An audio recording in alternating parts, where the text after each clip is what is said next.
Student आज आम आलोचना करवा अष्टम श्रेणी विज्ञान जहाँकि रही कौन शस्य उत्पादन और परिचालना।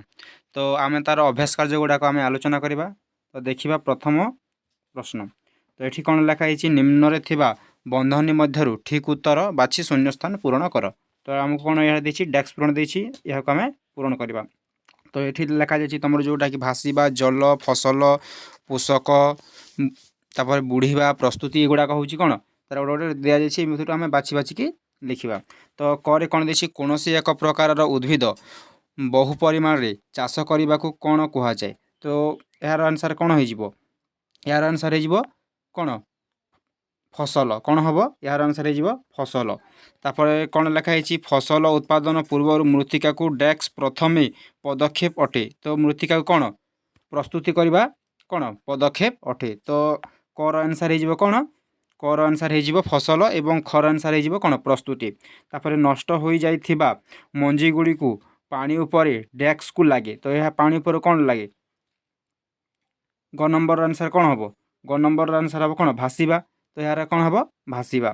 तापर घ नंबर देखिए कौन फसल उत्पादन पाई प्रचुर सूर्यालोक एवं डेक्स सह मृत्तिका को डेक्स आवश्यक। तो यार आंसर हो कौन जल और पोषक आवश्यक। तो यार आंसर कौन हम जल और पोषक आवश्यक। तापर देखा 2 नंबर क। तो ये देखिए क स्तंभ सहित आम कौन जॉइंट करवा। तो ये देख खरीफ फसल रे आमको कौन मिले खरीफ फसल रे कौन धान और मका आ रबी फसल रे कौन गहम बुट और मटर आ रासायनिक सार आम कौन मिले यूरिया तापर सुपर फॉस्फेट। तापर जैविक सार आम कौन मिले प्राणीर मल और गोबर तापर मूत्र एवं उद्भिदर अवशेषांश। 3 नंबर दिखाई कौन प्रत्येक दुईटी लेखाएं उदाहरण दियो। तो आमको दुईटी लेखाएं उदाहरण देवाक पड़ो खरीफ फसल और रबी फसल। खरीफ फसल आमर कौन हुए खरीफ फसल आमर कौन चीनाबादाम आ रबी फसल कौन सोरिष राशि। तापर नेक्स्ट क्वेश्चन देखा 3 नंबर क्वेश्चन कौन कहूँ गोटे बा दुईटी वाक्य उत्तर दियो। तो यह कौन सबुज सार क्या कहती। तो सबुज उद्भिद पचिसड़ी जो सार प्रस्तुत हुए ताकू सबुज सार कहती। तापर नेक्स्ट कौन लिखाई कंबाइन मेसीन रो कार्य कौन। तो कंबाइन मेसीन द्वारा धान काटिबा और उड़ाइबा उभय कार्य करा जाई थाए। तापर ग नंबर कौन देछि अमल पर मंजी को पवन रे उड़ा जाए कहीं। तो यार आंसर कौन हम अमल पर मंजी को पवन रे उड़ाइले एथिरे थिबा अगाड़ी एवं धूस अलगा होई थाए। तापर नेक्स्ट कौन देछि हमको उत्तम मंजी बाछिबा किपरि। तो उत्तम मंजी बाछिबा किपरि उत्तम मंजी को पानी रे भसाई देले जो मंजी गुड़िक पानी रे भासीब सेगुड़िक खराब मंजी एवं सेगुड़िक बाद देले अन्य मंजी गुड़िक उत्तम मंजी। तापर कौन लिखाई बुंदा जल सेचन कहले कौन बुझ। बुंदा जल सेचन पद्धति जल बुंदा बुंदा होई फसल मूल रे पड़े एथिरे जल आदौ नष्ट हुए नहीं। तो यह थिला हमर कौन 4 नंबर क्वेश्चन। तापर देखा 5 नंबर क्वेश्चन संक्षेप निज भाषा रे लेख। तो आमको मृत्तिका प्रस्तुति तापर कौन मृत्तिका प्रस्तुति मंजी बुणा तृणक दमन एगुड़ाक आम कौन आलोचना करवा। तो फास्ट आम आलोचना करवा कौन मृत्तिका प्रस्तुति।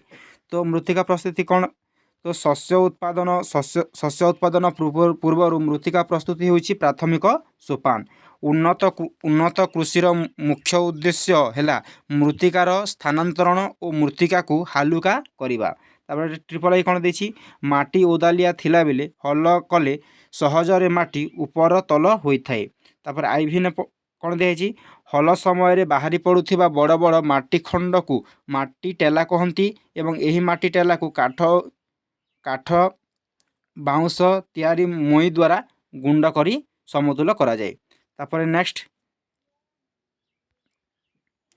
बेले बेले मृत्तिका प्रस्तुति बेले हल समय जमी रे सार प्रयोग करा जाए एवं जमी रे चाष कला बेले एथिरु घास एवं चेर गुड़ी को बाछी फोपाड़ी दिया जाए। तापर देखिबा मंजी बुणा। तो मंजी बुणा फास्ट ये कौन देछि मंजी बुणीबा पूर्व मंजी को जल रे भसाई उत्तम मंजी बछा जाए। तापर उन्नत मानर बिहन अधिक अमलक्षम परिष्कार सूक्ष्म एवं उन्नत किस्मर हेबा आवश्यक।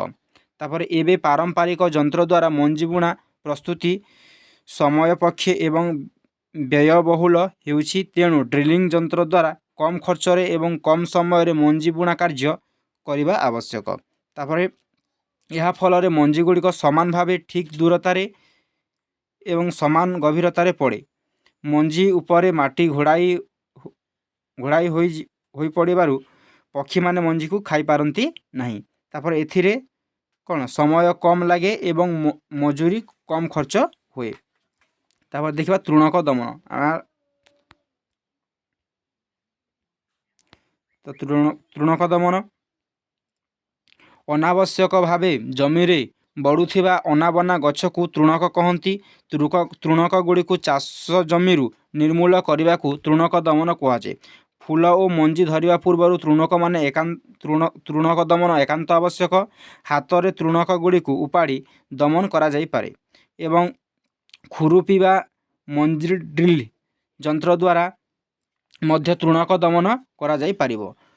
2,4-D ଆଦି ତୃଣକ ମାରିକୁ ପାଣିରେ ଗୋଳାଇ ଜମିରେ ସିଞ୍ଚନ କଲେ ତୃଣକ ଗୁଡ଼ିକ ଅଳ୍ପ ଦିନରେ ମରିଯାଆନ୍ତି। 2-4-D ତୃଣକ ମାରି ପ୍ରୟୋଗ ବେଳେ ସିଞ୍ଚନକାରୀ ବ୍ୟକ୍ତି ନାକ ପାଟିକୁ ଘୋଡ଼ାଇ ସତର୍କତାର ସହିତ ସିଞ୍ଚନ କରିବା ଆବଶ୍ୟକ। ତାପରେ ୱିନୋଇଂ ଅମଳ ହେଉଥିବା ଦାନାକୁ କୁଲା ବା ମେସିନ୍ ଦ୍ୱାରା ଉଡ଼ାଇ ଅଗାଡ଼ି ଅଲଗା କରି ମଞ୍ଜି ସଂଗ୍ରହ କରିବାକୁ ୱିନୋଇଂ କୁହାଯାଏ। ଏହା ଫଳରେ ମଞ୍ଜିରେ ଧୂସ ଅଗାଡ଼ି ନ ରହି ମଞ୍ଜି ପରିଷ୍କାର ରହେ। ତାପରେ ଦେଖିବା ଆମେ କ'ଣ 6 ନମ୍ବର କ୍ୱେଶ୍ଚିନ୍। 6 ନମ୍ବର କ୍ୱେଶ୍ଚିନ୍ କ'ଣ ଦେଇଛି? ତମର ରାସାୟନିକ ସାର ଏବଂ ଜୈବିକ ସାର ଠାରୁ କିପରି ପୃଥକ ବା ଏହାକୁ କ'ଣ ରାସାୟନିକ ସାର ଓ ଜୈବିକ ସାର ମଧ୍ୟରେ ପାର୍ଥକ୍ୟ ଦର୍ଶାଅ ମଧ୍ୟ କୁହାଯାଏ।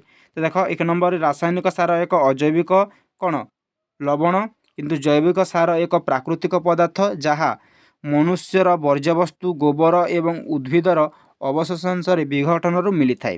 ତାପରେ ଏଇଟା କ'ଣ ଲେଖିଛି? ଏହା କାରଖାନାରେ ପ୍ରସ୍ତୁତ କରାଯାଏ, ଏହାକୁ ଜମିରେ ପ୍ରସ୍ତୁତ କରାଯାଏ। ତାପରେ ଏହା ମୃତ୍ତିକାକୁ ହ୍ୟୁମସ୍ ଦେଇ ନଥାଏ, ଏହା ଜମିକୁ ପ୍ରଚୁର ପରିମାଣରେ ହ୍ୟୁମସ୍ ଦେଇଥାଏ। ତାପରେ ଏଗୁଡ଼ିକ ଉଦ୍ଭିଦର ପୋଷକ ଯଥା ନାଇଟ୍ରୋଜେନ୍, ଫସ୍ଫରସ୍ ଓ ପୋଟାସିୟମ୍ ଆଦି ପୋଷକର ପରିପୂର୍ଣ୍ଣ ହୋଇଥାଏ। ତାପରେ ଏଥିରେ ଉଦ୍ଭିଦ ପୋଷକର ଖୁବ୍ କମ୍ ପରିମାଣରେ ଥାଏ। ତାପରେ କେତେକ ରାସାୟନିକ ସାରର ଉଦାହରଣ ହେଲା ୟୁରିଆ, ଫସ୍ଫରସ୍, ପଟାସ୍, NPK ସାର, DAP। ତାପରେ ଜୈବିକ ସାରର ଉଦାହରଣ ହେଲା ଜିଆ ଖତ, ତାପରେ ବୋରାଝାଞ୍ଜି ଖତ, ଗୋବର, ତାପରେ ହାଡ଼ଗୁଣ୍ଡ ଏବଂ ପିଡ଼ିଆ। ତାପରେ କ'ଣ ଦେଇଛି? ଆଇଭିରେ ଅତ୍ୟଧିକ ରାସାୟନିକ ସାର ପ୍ରୟୋଗ କଲେ ଜମି ତା'ର ଉର୍ବରତା ହରାଏ। ଅଧିକ ଜୈବିକ ସାର ଜମିରେ କ'ଣ ଉର୍ବରତା ବଢ଼ାଏ। ତାପରେ ରାସାୟନିକ ସାର ମୃତ୍ତିକାକୁ ପ୍ରଦୂଷଣର ଏକ ଉତ୍ସ, ଏହା ସାଧାରଣତଃ ମୃତ୍ତିକା ପ୍ରଦୂଷଣ କରିନଥାଏ। ତାପରେ ଜମିରେ ରାସାୟନିକ ସାର ପ୍ରୟୋଗ କଲେ ଜମିର ଜଳଧାରଣ କ୍ଷମତା ବୃଦ୍ଧି ହୁଏ ନାହିଁ, କିନ୍ତୁ ଖତ ପ୍ରୟୋଗ ଦ୍ୱାରା ମୃତ୍ତିକା ଉନ୍ନତ ହୁଏ ଓ ଜଳଧାରଣ କ୍ଷମତା ବୃଦ୍ଧି ପାଏ। ତାପରେ ଏହା କେତେକ ଜିଆ ଓ ଅଣୁଜୀବ ସଂଖ୍ୟା ମାଟିରେ କମାଇ ଦିଏ। ତାପରେ ଖତ ପ୍ରୟୋଗ ଫଳରେ ମାଟିରେ କ'ଣ ଉପଯୋଗୀ ଅଣୁଜୀବ ସଂଖ୍ୟା ବୃଦ୍ଧି ପାଏ। ତାପରେ ନେକ୍ସଟ ଦେଖିବା 7 ନମ୍ବର କ୍ୱେଶ୍ଚିନ୍। ତ ଜଳସେଚନ କାହାକୁ କହନ୍ତି? ଜଳସେଚନ ଦୁଇଟି ପଦ୍ଧତି ବର୍ଣ୍ଣନା କର ଯେଉଁଥିରେ ଜଳ ସଂରକ୍ଷଣ ହୁଏ। ତ ତାର ଆନ୍ସର କ'ଣ ହେବ? ନିର୍ଦ୍ଦିଷ୍ଟ ସମୟ ବ୍ୟବଧାନରେ ଫସଲକୁ ଆବଶ୍ୟକ ଜଳ ଯୋଗାଇବାକୁ ଜଳସେଚନ କୁହାଯାଏ। ଜଳସେଚନ ଦୁଇଟି ପଦ୍ଧତି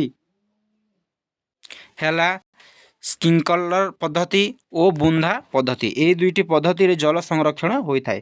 ତାପରେ ଆମେ କ'ଣ କରିବା? ସ୍ପ୍ରିଙ୍କଲର ପଦ୍ଧତି ବା ଯେମିତିକି ଆମେ କହୁଛୁ ଛିଞ୍ଚା ପଦ୍ଧତି।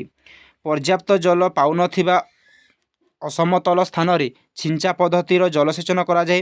ଲମ୍ବା ପାଇପ୍ରେ ନିର୍ଦ୍ଦିଷ୍ଟ ବ୍ୟବଧାନରେ ଘୂର୍ଣ୍ଣାୟମାନ ନୋଜଲ ଖଞ୍ଜି ପମ୍ପ ଦ୍ୱାରା ପାଇପ୍ ଦେଇ ଜଳ ଗତି କରାଇଲେ ପାଣି ଜମିରେ ବର୍ଷା ହେଲା ପରେ ଛିଞ୍ଚାଡ଼ି ହୋଇ ପଡ଼େ। ତାପରେ କ'ଣ? ବାଲିଆ ଜମିରେ ଛିଞ୍ଚା ପଦ୍ଧତି ଦ୍ୱାରା ଜଳସେଚନ କରିବା ନିତାନ୍ତ ଆବଶ୍ୟକ। ତାପରେ ଆମେ କ'ଣ କରିବା? ବୁନ୍ଦା ପଦ୍ଧତି ସମ୍ପର୍କରେ ଆଲୋଚନା କରିବା। ଏହି ପଦ୍ଧତିରେ ଜଳ ବିନ୍ଦୁ ବିନ୍ଦୁ ହୋଇ ଉଦ୍ଭିଦ ମୂଳରେ ପଡ଼େ। ଫଳ ଗଛ ଓ ବଗିଚା ଓ ଅନ୍ୟ ଗଛ ମୂଳରେ ବୁନ୍ଦା ପଦ୍ଧତିର ଜଳସେଚନ କରିବା ଉତ୍କୃଷ୍ଟ ଉପାୟ। ବୁନ୍ଦା ପଦ୍ଧତି ଜଳସେଚନରେ ଜଳ ଆଦୌ ନଷ୍ଟ ହୁଏ ନାହିଁ, ତେଣୁ ଜଳର ଅଭାବ ଥିବା ସ୍ଥାନରେ ଏ ପ୍ରକାରର ଜଳସେଚନ ପ୍ରଣାଳୀ ସର୍ବୋତ୍କୃଷ୍ଟ। ତାପରେ 8 ନମ୍ବର କ'ଣ ଦେଇଛି, ବର୍ଷା ଦିନେ ଗହମ ବୁଣିଲେ କ'ଣ ଅସୁବିଧା ହେବ, କାରଣ ସହ ବର୍ଣ୍ଣନା କର। ତ ଦେଖ, ଗହମ ଏକ ରବି ଜାତୀୟ ଫସଲ। ତ ଗହମ ଫସଲ କମ୍ ଜଳ ଆବଶ୍ୟକ କରେ। ବର୍ଷା ଦିନେ ଗହମ ଚାଷ କଲେ ଜମିରେ ଜଳାଧିକ୍ୟ ହେତୁ ଗହମ ଗଛ ଗୁଡ଼ିକ ପଚିଯାଏ। ତାପରେ ଆଇଭି ପଏଣ୍ଟରେ କ'ଣ ହେବ, ପ୍ରବଳ ବର୍ଷାରେ ଗହମ ଅମଳ କରିବାର ଅସୁବିଧା ଦେଖାଯାଏ, ତେଣୁ ବର୍ଷା ଦିନରେ ଗହମ ଚାଷ କରାଯାଏ ନାହିଁ।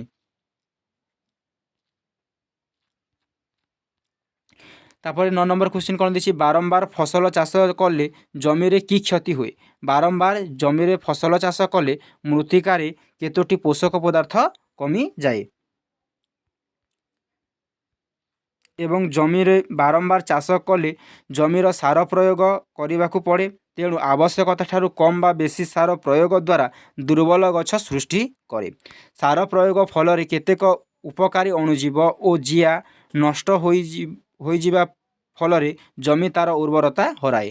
ତାପରେ 10 ନମ୍ବର କ୍ୱେଶ୍ଚିନ୍ କ'ଣ ଦେଇଛି, ତୃଣକ କାହାକୁ କହନ୍ତି, ସେଗୁଡ଼ିକୁ କିପରି ଦମନ କରାଯାଏ? ଫସଲର ଅଦରକାରୀ ଭାବେ ବଢ଼ୁଥିବା ଅନାବନା ଗଛକୁ ତୃଣକ କହନ୍ତି। ଏହାକୁ ବିଭିନ୍ନ ଉପାୟରେ ଦମନ କରାଯାଇଥାଏ। ତାପରେ କ'ଣ ଲେଖିଛି, ହାତରେ ତୃଣକ ଗୁଡ଼ିକୁ ଉପାଡ଼ି ବାହାରେ ଫୋପାଡ଼ି ଦିଆଯାଏ। ତାପରେ ଖୁରୁପି ବା ମଞ୍ଜି ଡ୍ରିଲ୍ ଯନ୍ତ୍ର ଦ୍ୱାରା ତୃଣକ ଗୁଡ଼ିକୁ ମଧ୍ୟ ଉପାଡ଼ି ଦିଆଯାଇପାରିବ। କେତେକ ତୃଣକ ମାରି ରାସାୟନିକ ପଦାର୍ଥ ଯଥା 2-4-D ଆଦିକୁ ଜଳରେ ଗୋଳି ସତର୍କତାର ସହିତ ସିଞ୍ଚନ ଯନ୍ତ୍ର ଦ୍ୱାରା ସିଞ୍ଚନ କଲେ ମଧ୍ୟ ତୃଣକ ଦମନ ହୋଇପାରିବ। ତାପରେ ଏହା କ'ଣ ଦେଇଛି, 11 ନମ୍ବର କ୍ୱେଶ୍ଚିନ୍ ଦେଇଛି, ଆଖୁ ଉତ୍ପାଦନରେ ଫ୍ଲୋ ଚାର୍ଟ ଦେଖାଇବା ପାଇଁ ନିମ୍ନଲିଖିତ କ'ଣ ବାକ୍ସ ଗୁଡ଼ିକୁ କ୍ରମ ଅନୁସାରେ ସଜାଅ। ତ ଏଗୁଡ଼ାକୁ ଦେଇଛି, ଏଗୁଡ଼ିକୁ କ'ଣ ତୁମେ କ୍ରମ ଅନୁସାରେ ସଜାଇବାକୁ ପଡ଼ିବ। ତ ତାର ଏଇଟା କ'ଣ ହେବ, ଫାଷ୍ଟ ଆସିବ କ'ଣ ମୃତ୍ତିକା ପ୍ରସ୍ତୁତି, ତାପରେ ଆସିବ କ'ଣ ହଲ କରିବା, ତାପରେ ଆସିବ କ'ଣ ଲଗାଇବା, ତାପରେ ଆସିବ କ'ଣ ସାର ପ୍ରୟୋଗ, ତାପରେ ଆସିବ ଜଳସେଚନ, ତାପରେ ଆସିବ ଅମଳ, ତାପରେ ଆଖୁ କାରଖାନାକୁ ପଠାଇବା। ତ ଏତିକି ଥିଲା ତୁମର କ'ଣ। ତାପରେ 12 ନମ୍ବର ଦିଆହେଇଛି। ତ 12 ନମ୍ବର ଗୋଟେ ଅଛି, ତ ନିମ୍ନରେ ଦିଆଯାଇଥିବା ସୂତ୍ର ପ୍ରୟୋଗ କରି ଶବ୍ଦ ଧନ୍ଦା ପୂରଣ କର। ତ ଏ ଗୁଡ଼ିକ କ'ଣ କରବ, ଏଠି ହେଲା ତୁମର କ'ଣ ଏଠି ହେବ, ଏଠି ଲ ହେବ ହଲ କରିବା ହେବା ଏ ଲାଇନ୍। ତାପରେ ଏହା କ'ଣ ହେବ, ଏଠି ହେବ କ'ଣ ଜଳସେଚନ, ଏଠି ହେବ କ'ଣ ଜଳସେଚନ, ଏଠି ଏ ଲାଇନ୍ରେ ହେବ କ'ଣ ଜଳସେଚନ। ତାପରେ ଏଇଟା କ'ଣ ହେବ, ତାପରେ ଏଠି ହେବ କ'ଣ ବାଛିବା, ଏଠି କ'ଣ ହେବ ବାଛିବା। ତ ତାର ଏଇଭଳି ହେବ ତାର ଯେଉଁ ଡାଇଗ୍ରାମଟା। ଏତିକି ହିଁ ଥିଲା। ଆଉ ପରବର୍ତ୍ତୀ ସମୟରେ ଆମେ ତାର ନେକ୍ସଟ ଚାପ୍ଟର ଗୁଡ଼ାକ ଆମେ ଆଲୋଚନା କରିବା।